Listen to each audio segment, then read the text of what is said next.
Hola, ¿qué tal?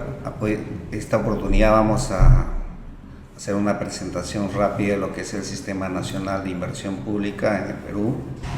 Este, Vamos a hacer un poco recopilar muchas experiencias que se dan a nivel nacional y cómo está creciendo este sistema, ¿no? Año a año, que empezó de manera práctica el año 2002. Ustedes tienen ahí en la pantalla una de las primeras presentaciones que hizo el SNIP de las fases del ciclo de proyecto, ¿no? Partiendo de la idea, el estudio de preinversión, la fase de la declaratoria de viabilidad, la fase de ejecución y la puesta en operación. Hasta la década del siglo pasado, los años 90, ustedes saben, el Perú tenía pocos recursos para inversión y lo que asignaban a la mayoría de los 1.800 distritos que hay a nivel nacional y casi 200 municipalidades provinciales, ¿no? Eran pocos recursos. Entonces, esos pocos recursos, estamos hablando entre 100.000 y 500.000 al año para inversión. Entonces, a lo más se les exigía hacer un expediente técnico y ejecutar, porque son obras puntuales, tramos de canales de riego, puentes pequeños, o sea, obras o proyectos que no tenían impacto. En cambio, ya a partir con mayor énfasis del 2005-2006, el Perú empezó a tener más recursos y previendo eso, ya a partir de 2002 se implementó el SNIP. Igual, empezaron con los estudios de preinversión a nivel de perfil y los presupuestos asignados a pagar a estos estudios eran ínfimos, 5.000 soles, 10.000 soles, 15.000 soles, y solamente se propiciaba la participación de un profesional, ¿no? O sea, como si el profesional fuera experto en salud, en estructuras, en diseño arquitectónico, en economía. Entonces, pero paulatinamente a partir del año 2006 esto fue madurando y ya se vio la necesidad de que esos equipos de profesionales que hagan los estudios de preinversión a nivel de perfil, prefactibilidad o factibilidad fueran multidisciplinarios, y bueno, los presupuestos ya empezaron a ser ya de 20.000, 30.000, y a la fecha estamos hablando que por unos perfiles se está pagando alrededor de 300.000 soles, ¿no? En la parte del sector viales y saneamiento. Y si hablamos ya de los estudios de factibilidad, me acuerdo del 2008, primer concurso FONIPRED, para un estudio de factibilidad conseguimos para Ayacucho de unos proyectos en la cuenca alta de reservorios, más que reservorios era ¿cómo se llama? Estos proyectos hidroenergéticos, ¿no? Era 1.200.000 y 1.300.000, y era, por así, cuando salió esa publicación era inaudito en el Perú eso, pero ahora estamos sabiendo que incluso para estudios de preinversión a nivel de factibilidad están dedicando hasta 3 millones, 4 millones, lo cual es razonable. En el sector privado, por ejemplo, es normal, ¿no? Por ejemplo, esa represa que ha hecho Cementos Lima en la cuenca alta de Yauyos, el Platanal, sus estudios de factibilidad invirtieron alrededor de 10 millones de dólares, de eso estamos hablando. O sea, cuando los proyectos son más complejos necesitan mayores estudios y tienen un costo. Y bueno, en el caso del Perú ha habido un proceso de aprendizaje y felizmente ya se está tomando conciencia de eso. Lo otro es que ahora último ustedes han visto de que, de acuerdo al SNIP, han eliminado el estudio de prefactibilidad, la exigencia de eso. Pero no es tan cierto, porque en realidad el perfil que estamos llamando ahora actualmente, si ustedes revisan el contenido mínimo, verán que corresponde a un estudio de factibilidad, con estudios de prefactibilidad, fuentes primarias. Y el perfil, tal cual perfil, es lo que exigen ahora en el SNIP para los llamados proyectos menores, ¿no? De 1.200.000 hasta 1.200.000. poco por la presión que ha habido de las autoridades municipales y regionales, ¿no?, de acortar los plazos, pero en la práctica vemos que el Ministerio ha tenido el cuidado, ¿no?, de mantener estos tres niveles, ¿no? El perfil, en estricto contenido, significado, es para los menores, el prefactibilidad es para todos los proyectos que, entre comillas, se llaman perfil, y bueno, y el factibilidad. Lo otro importante en el SNIP es que hay unas oficinas, ¿no?, de preinversión, las OPIs, ¿no?, que evaluadoras, es una especie de declaratoria de calidad, ¿no?, del proyecto, ¿no?, tipo ISO 9000, que se ven, algo similar, donde certifica de que este estudio de preinversión cumple con todos los requisitos mínimos establecidos por el Sistema Nacional de Inversión Pública, y también los requisitos técnicos, ¿no?, que cada sector, ya sea salud, educación, transportes, energía, etc., imponen para los tipos de proyectos. Y entonces la idea es fortalecer estas oficinas a fin de evitar de que por presión de la autoridad de cual depende el alcalde declare inviable, aun cuando el estudio tiene muchas deficiencias, ¿no? Y en general ustedes pueden ver en este ciclo de que esa concepción que se tenía, pues, de hacer primero el expediente técnico, ¿no?, va contra toda lógica, porque es como primero ponerse la ropa interior y después, el exterior y después la interior, ¿no? Como ven, el expediente técnico ya forma parte de la fase de ejecución del proyecto. ¿Por qué razón? Porque miren, si llegamos a desarrollar un estudio a nivel de factibilidad, el nivel de factibilidad, además de considerar ya un desarrollo más profundo de la alternativa elegida en las fases anteriores, en las etapas anteriores del estudio de preinversión, se hace toda la ingeniería básica del proyecto, ¿no? Además se identifican la fuente de financiamiento, ¿no?, básicamente, y también de manera ya más precisa cómo va a estar organizado el proyecto, ¿no?, la organización, y con su respectivo presupuesto, pues, en la etapa operativa. Y si nos vamos al contenido de un expediente técnico, o llamado también, que todos conocen como estudios definitivos, vemos que tiene dos partes, tiene la ingeniería básica y la ingeniería de detalle. Y bueno, si nosotros solamente tenemos el estudio a nivel de perfil, no tendríamos la ingeniería básica, y en el expediente técnico tendría que desarrollarse la ingeniería básica y la ingeniería de detalle. Pero si tenemos el estudio de factibilidad, ya el expediente técnico sería la continuación, solamente agregaríamos la ingeniería de detalle. Entonces, con eso ya estamos listos, ¿no?, para iniciar la ejecución. Si se trabaja de esta manera, o sea, la calidad de los estudios de preinversión cumplen con todos los requisitos técnicos, sectoriales, ¿no?, y se ha hecho un buen estudio socioeconómico para identificar la problemática, ¿no?, y determinar la demanda, y en función de la brecha, y hacer la propuesta técnica, ¿no?, la diferencia entre los presupuestos de los estudios de preinversión y el presupuesto del expediente técnico no debería ser mínima, ¿no?, entre un 5, 6, 7%. Sin embargo, vemos que en la mayoría de los casos, ¿no?, que la diferencia a veces es 30, 40, 50%. ¿Qué significa eso? Que en la fase de preinversión no se hizo un diagnóstico técnico y también un trabajo de campo para, estamos hablando, ¿no?, de los estudios topográficos, de suelo, etcétera, para hacer las propuestas técnicas, y por lo tanto esos presupuestos que se hacen en el estudio de preinversión están subvaluados. Entonces, y eso ya, si recién se detecta a nivel de expediente técnico, hay que, para seguir con el proceso del ciclo de proyectos, hay que replantear el monto a nivel de preinversión y seguir todos los procedimientos que exige el SNIP, de tal manera de que se reasigne el monto diferencial, ¿no?, de presupuesto, y se puede iniciar la ejecución del proyecto. Ahora, ¿qué cosa es un proyecto viable?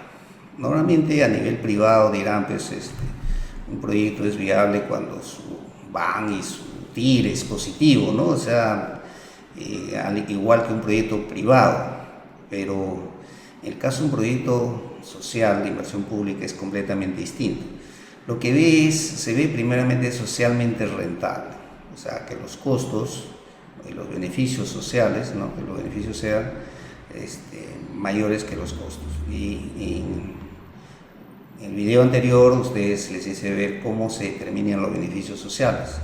Los costos es lo mismo, los costos se deducen todo lo que son la parte impositiva y las cargas sociales se sacan de los costos. Estamos hablando de impuestos, estamos hablando de beneficios sociales como seguros, previsionales, salud, etcétera, se sacan.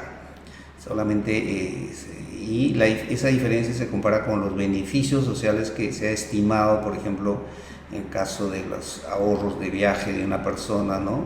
Y que puede dedicar a otras actividades y generar ingresos adicionales. Esos ingresos adicionales precisamente son los beneficios sociales, para el caso, por ejemplo, de un proyecto de transporte, ¿no? La segunda condición es que hay que ver que este proyecto sea sostenible. O sea, en lo mejor de los casos, por ejemplo, estamos hablando de un proyecto de saneamiento, ¿no? Que genere las tarifas que se va a cobrar a la población, y después de un proceso de sensibilización a toda la población, hacerle ver, ¿no? De que si ellos no pagan por un servicio, no, el verdadero valor real, ¿qué va a pasar? No van a tener un servicio eficiente. Todo servicio eficiente tiene un costo, y ese costo, ¿quién lo paga? Son los usuarios. En muchos ejemplos, en muchos talleres, por ejemplo, se le preguntaba: oiga, señor, ¿cuánto pagan al año? Bueno, un sol por mes, 12 soles, pero bueno, yo pago cada 10 meses, y mientras tanto, ¿quién cubre eso? Bueno, se hace cuotas adicionales o se le pide plata al municipio. Y entonces se le dice: ¿y usted tiene celular? Sí. ¿Cuánto paga por su celular? 30 soles mensuales, 40. Y yo estoy seguro, le digo, que además de usted, su hijo e hija tiene también celular. Y si sumamos, ¿cuánto están pagando? Más de 100 soles mensuales. Y si usted tiene capacidad de pagar más de 100 soles mensuales por un servicio de comunicación, ¿cómo usted incluso es moroso cuando la tarifa es de un sol por su agua potable, que le va a beneficiar a sus hijos, a su familia? Y cómo va a exigir usted un servicio de calidad, un agua potable así, que cumple con toda la norma de IGESA, si usted solamente está dispuesto a pagar un sol o menos, ¿no? Y mientras por el otro lado pagan más de 100 soles por otro servicio? Entonces, cuando se hace este tipo de comparaciones, la población entiende. Pero por eso es importante hacer estos talleres participativos, ¿no? En el proceso de formulación de los estudios de preinversión, para que la población entienda, ¿no? Que un servicio de calidad tiene un costo, ¿no? Y tercero, para que sea un proyecto viable, además de la sostenibilidad de garantizar de que ese proyecto autogenere sus recursos, es que sea compatible con las políticas sectoriales nacionales. O sea, que no sea una isla, que esté enmarcado en los esfuerzos y prioridades del país: reducción de la pobreza, identidad cultural, saneamiento urbano, turismo, entre otros. Entonces, el proyecto debe estar dentro de las políticas planteadas en su plan de desarrollo concertado, ya sea provincial, distrital o también regional, o en el plan estratégico propiamente de cada entidad pública, ¿no? Ahora, siempre hablamos de involucrados, pero ¿quiénes son los involucrados? Veamos, por ejemplo, el caso de un proyecto educativo, ¿no? Hay una unidad ejecutora, ¿no? Que ya que se va a encargar teniendo ya todos los estudios, de construir el colegio, ¿no? Pero esta unidad ejecutora, ¿a quiénes se enfrenta? Y eso hay que prever ya a nivel incluso de estudio a nivel de perfil, ¿no? Tiene ante frente a los propios estudiantes, los padres de familia, profesores, administradores, docentes, y tiene las entidades financieras, organismos reguladores, Ministerio de Educación, municipalidad, facultades de educación, que justamente es lo que dan formación a los profesores, los proveedores en general, y la Cámara del Libro. Y ustedes dirán: ¿qué tiene que ver la Cámara del Libro? Hace pocos años, ¿no? En el gobierno anterior, ustedes vieron que hubo un destape donde se descubrió que las editoriales, ¿no? que coleccionan los libros, a nivel de educación primaria y secundaria se ven coludido con directores de colegios para que todos los años se les exijan comprar libros nuevos y le daban su margen de ganancia a cada director, ¿no? Entonces, como ven, sí tiene impacto, en este caso, la disponibilidad de material bibliográfico. Y un proyecto, por ejemplo, si no se contemplaba esa contingencia, tiene impacto en la operatividad, en la etapa de fase de operación ya del proyecto mismo. Y lo otro con este gráfico que queremos que vean ustedes es la importancia y la complejidad a la que se enfrenta una unidad ejecutora, y que esta unidad ejecutora debe tener justamente los profesionales competentes para lidiar con todos estos involucrados, porque muchos de los problemas en la gestión de proyectos justamente se dan porque el recurso humano asignado no es competente para llevar esto. El otro objetivo de presentar esto es para que vean ustedes que hay intereses contrapuestos en proyectos, no necesariamente todos están de acuerdo. Acá le presentamos, por ejemplo, al mismo colegio, vamos a ver un colegio particular. ¿Qué pasa? Dice si hay la decisión del colegio de incrementar la cobertura. O sea, hablamos de cobertura, es incrementar el número de alumnos, ¿no? Entonces los padres de familia dicen, pucha, están felices, ¿no? Porque van a ampliar los salones y todas esas cosas. Pero, ¿quién estaría de desacuerdo? Los propios profesores, porque era más trabajo por la misma remuneración, ¿no? Pongamos otro escenario. La decisión sea, por ejemplo, incrementar el valor de las matrículas o las pensiones. El primero que va a estar en desacuerdo es el profesor, porque es una posibilidad de que decirle al director, bueno, un aumento de remuneraciones, ¿no? ¿Quién va a estar de desacuerdo? Es el padre de familia. Dice, pucha, voy a tener que pagar mayor matrícula y mayor pensión por el mismo servicio. Entonces, justamente el trabajo de los profesionales que hacen los estudios, es encontrar soluciones para estos grupos para que al final todos haya un consenso y todos apuesten por el proyecto. Después también en un proyecto se ve las relaciones estratégicas para el control. Ahí estamos con las autoridades del gobierno, a nivel sectorial estamos hablando con la población afectada, o sea, justamente los que van a demandar el servicio. Están los contratistas, proveedores, ¿no? Los que van a alimentar todos los recursos para ejecutar el proyecto. Y también tenemos, como se trata de recursos públicos, el sistema de control, que está a cargo de la Contraloría y todos los órganos de control interno que hay a nivel nacional.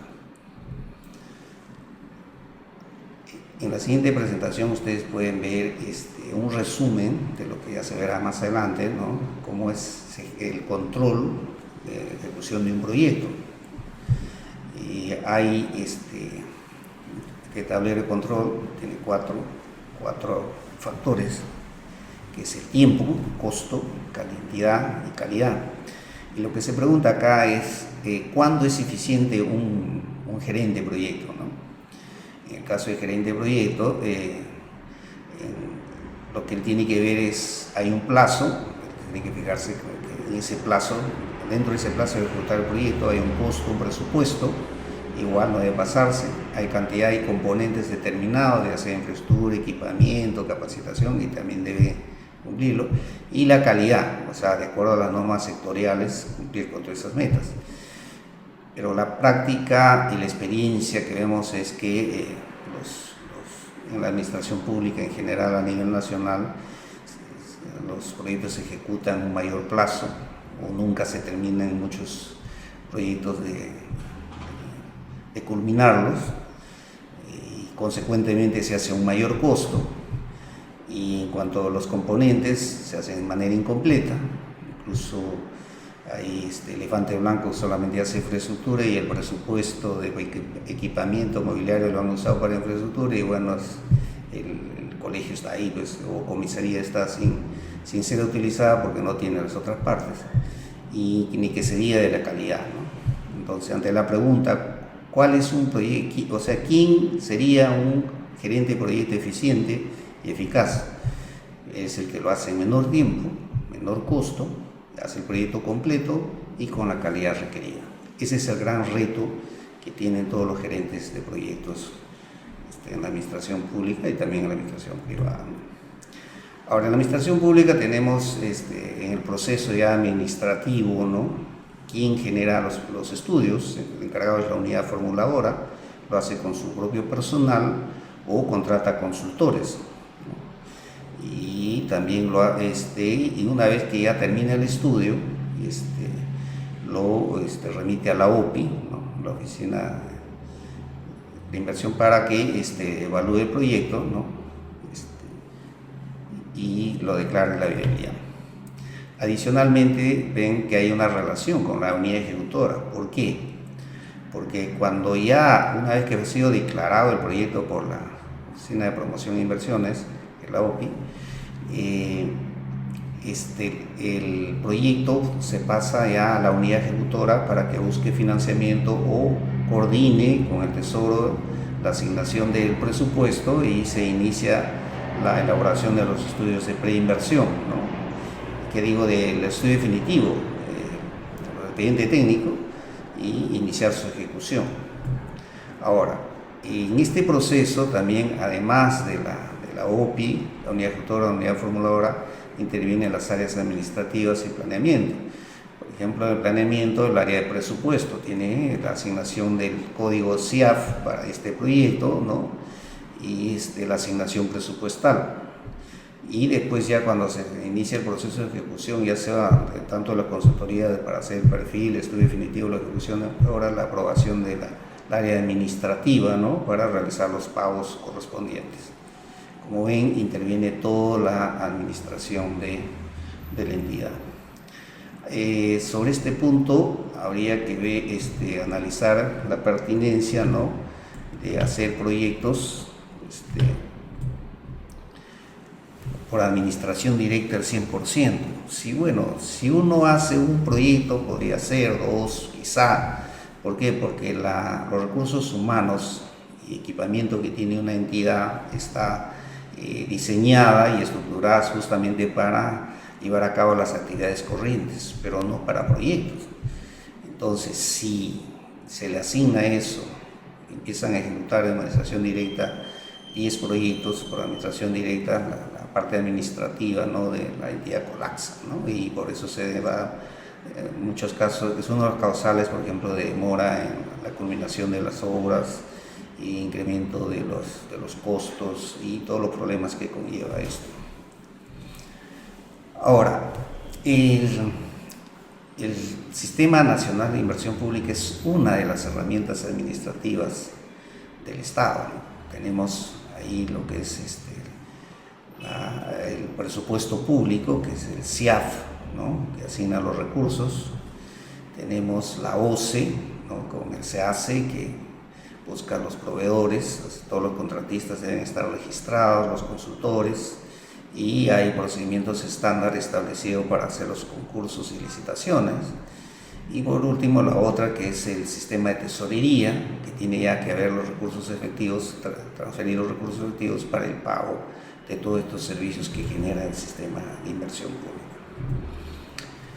Ahora, todos estos sistemas, la articulación de los sistemas administrativos, estamos hablando de inversiones, contrataciones, tesorería, CIAF, se da durante todo el ciclo de proyectos, desde los actos preparatorios, la selección y la ejecución contractual, ¿no?